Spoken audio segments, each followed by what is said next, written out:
Tav Kuf Beis Amud Aleph, 7 lines from the top. We learned previously the shlit of Rabbi Yochanan, who holds that if a person is eating in one house, and if he left to go in another house, notwithstanding the fact that he's oiker, that he left the house, he does not have to make another bracha. That going from one house to the other is not considered to be a hefsek.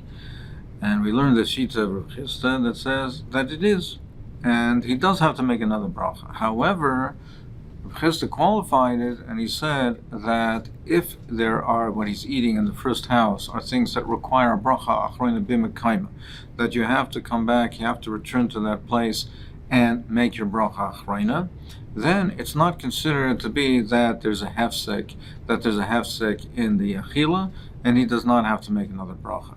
However, if there are items that do not require a bracha achroina in the original place, for instance, like fruits and vegetables, things where the bracha is the barin nefashos, not fruit which are the zayin minim, but those that are the bracha achroina is barin nefashos, they do not require a bracha in the original place, and therefore it's not connected to the original place, then you do have to make another bracha. But if he has to return to the original place to make the bracha achroina, then we say it's not considered to be a hefsek.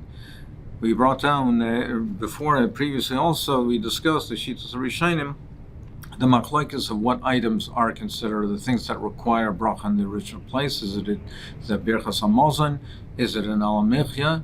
The shita of the Rashbam is it's even the fruit of the zayin minim, which are the me'ein sheva, even on the fruits of the zayin minim, also require bracha achronim b'kaima, and for these items as well, there would not be a requirement for a new bracha.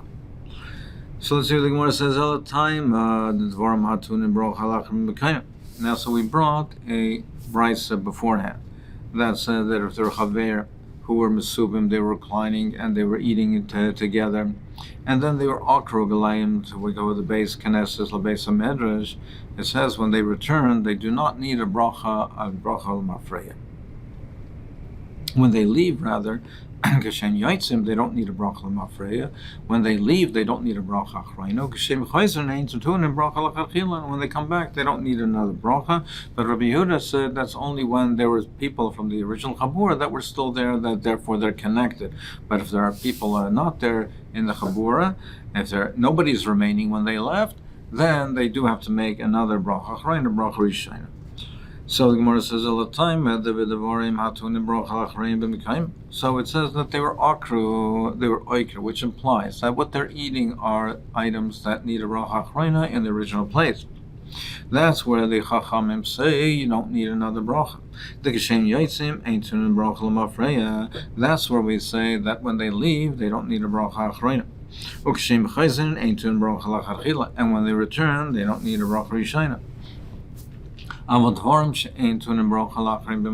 implies that things that do not require a bracha achroina in the original place,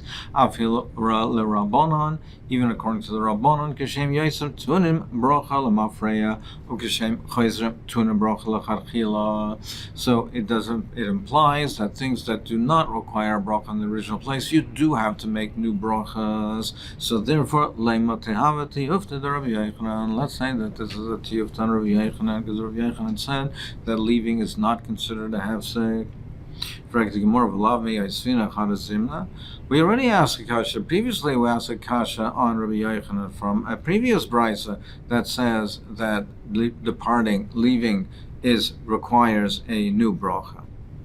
Where it says, let us say, there should be a kasha, also tiyufta from this brisa, that should also be a tiyufta. Rashbam explains, and therefore, if this is also a tiyufta, if there is an answer to the previous brisa, or if you say that the previous brisa is a shibush, and it's not correct, and it's corrupt, and therefore you don't have a raya from that, then let's say this would also be a tiyufta. The second brisa also is tiyufta. Where it says no, Amar Loch Rav Yochanan would say this price that we just brought down is not a tiyufta. It's not a tiyufta. Why? Because maybe I'll tell you who adin dafil dvarim she'ein tunim bracha lachareim b'mekayim nami ein tzarich en lavorech. Maybe I'll tell you the shita of the Rabbanan is that even if there are items that do not require bracha achron in the original place, you also do not have to make another bracha. So why, therefore, did they say it's talking about where you don't have to make a bracha if they're eating things that require a bracha in the original place? So more answers. He says tani akra ragleim, that the reason that the Bride says akra ragleim, which implies it's only things that require a bracha achrein b'mekayman. It's not for the shita of the Rabbanan. Maybe I'll tell you according to the Rabbanan whether you need a bracha achrein in the original place or not. Akiras makom is not a hefsek, and you do not have to make another bracha. Why did they discuss it in terms of akra ragleim? To show you how far Rabbi Yehuda will go. And that even though if we're talking about things that you have to return to the place to make a bracha, so you might have thought therefore they're connected to the original place and it's not a hefsek. Nevertheless, Rabbi Yehuda says it is, and it's only taima the nichum mitzvah chaver.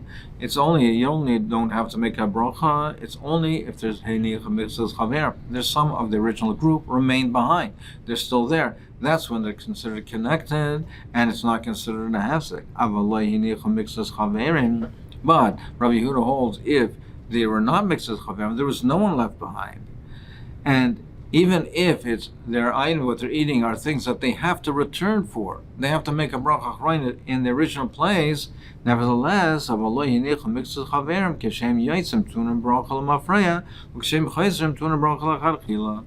nevertheless, you would need another bracha. So really, I'll tell you perhaps that according to the Rabbanan, it makes no difference whether it's dvarim shetuna bracha achrein l'mekayim or not. According to the Rabbanan, you don't have to make another bracha, which is like Rav Yochanan. Why did they talk in terms of akru? That it's items that need a bracha l'mekayim, to show you how far Rabbi Yehuda goes. That Rabbi Yehuda holds that even if there's items that need a bracha achrein b'mekayim, you only do not have to make another bracha if he mixes chaverim. If there are some people left behind, then you're still connected to that group. But if no one's left behind, Rabbi Yehuda holds you do have to make another bracha, even if there are items that you have to make a bracha achrein b'mekayim. So therefore, he would hold that if it's like mixes chaverim, kishem yotzim tuna bracha.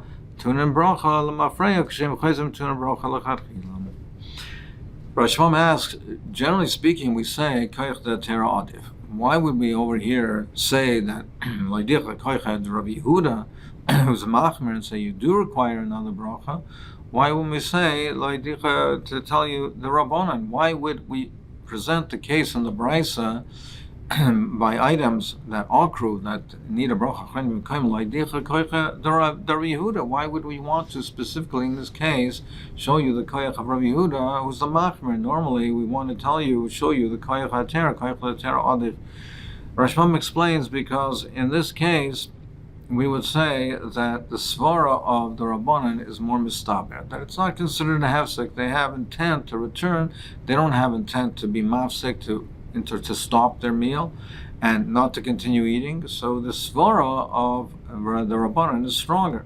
The Rabbi Yehuda is a bigger chiddush. It's a bigger chiddush to say that it is a hefsek. So we want to tell you how far Rabbi Yehuda is going with his chiddush, that he says this chiddush even in a case where it's dvarim that tunim bracha achreina b'mekayim.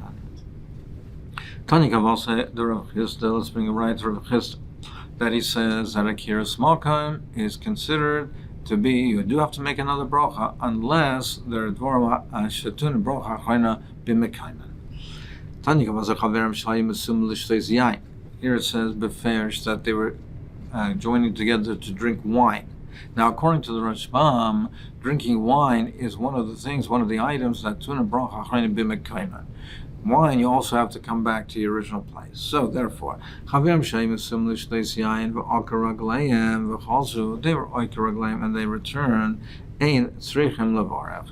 They don't have to make another bracha. So you see a raya to Rav Chisda that it's dafka because they were returning, they have to return to make the bracha achroina, that they don't need another bracha.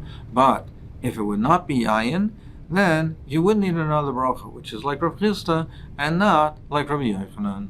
Now this is according to the shita of the Rashbam and the Girsa of the Rashbam, that according to the Rashbam, yayin, wine, is an example of something that's soon a bracha achroina b'mekayman, and it's a tanya kavos the Rav Chisda, that we bring a right to Rav Chisda that by yayin, which is something which is required of bracha b'mekayman, then dafka over there you do not need another bracha, which implies that by other things you do need another bracha.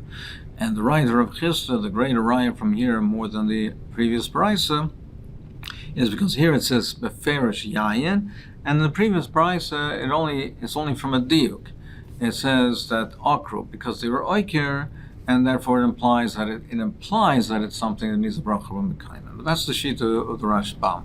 Other Rishonim hold that yain is not an example of something that's doing a bracha b'mekayman, and according to them, the Chidush Haran, other Rishonim, their geiris, the girsa that they have is Tanya Kavasei the Rav Yochanan, and they bring a raya in just the opposite way, that it's a raya to Rav Yochanan, that it's Chaverim Shem Misubim Lishtoi Shayin, which does not require a bracha achroina b'mekayma. Nevertheless, even though they were akra, ein tzreichem levorach, they don't have to make a bracha, which is a raya to Rav Yochanan. Mashayla machlokes on how to paskin. Do we paskin like Rav Chisda or paskin like Rav Yochanan based on the different girsayos?